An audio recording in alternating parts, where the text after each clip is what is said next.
The Southeast Regional Fruit and Vegetable Growers Conference is one of the largest of its kind, drawing 3,000 attendees to Savannah, Georgia each January. Southeast Produce Weekly's Chip Carter checks in with this report. For the better part of 2 decades, the Southeast Regional Fruit and Vegetable Growers Conference has been here in Savannah, Georgia. This is the show where farmers come to learn how to do what they do even better. I'm with Charles Hall. He's the director of the show, also director of Georgia Fruit and Vegetable Growers Association, which hosts the show each year. We're one of the sponsors. We co-sponsor with the Georgia and South Carolina Peach Council. So it's kind of a good place here in Savannah where those two states, Georgia and South Carolina, literally in rock throwing distance from each other here. That's right. Yeah, they're right across the river. I think it really illustrates the way that southeastern states partner together and kind of watch each other's back.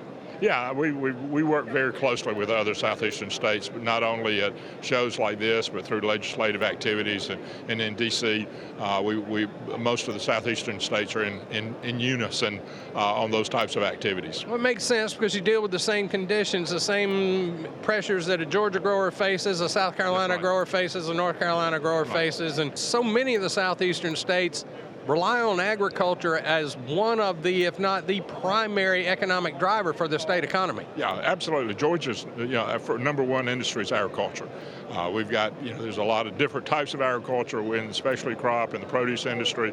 We have a certain factor and a certain part of that, but agriculture is Georgia's number one industry. And this show, I always find it great that it starts off the year and starts off the cycle.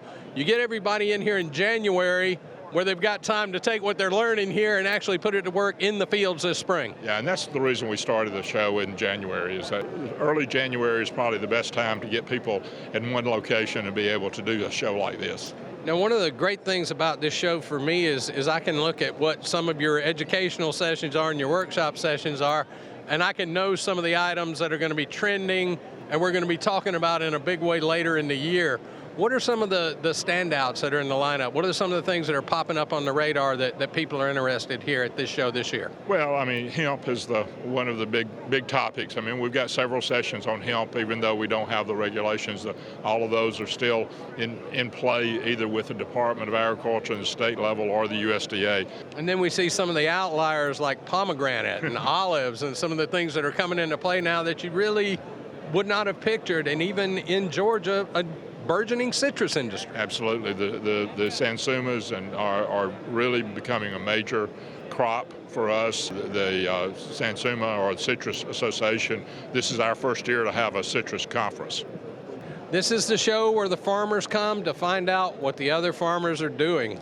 In Savannah, Georgia, I'm Chip Carter from SoutheastProduceWeekly.com, reporting for RFD-TV.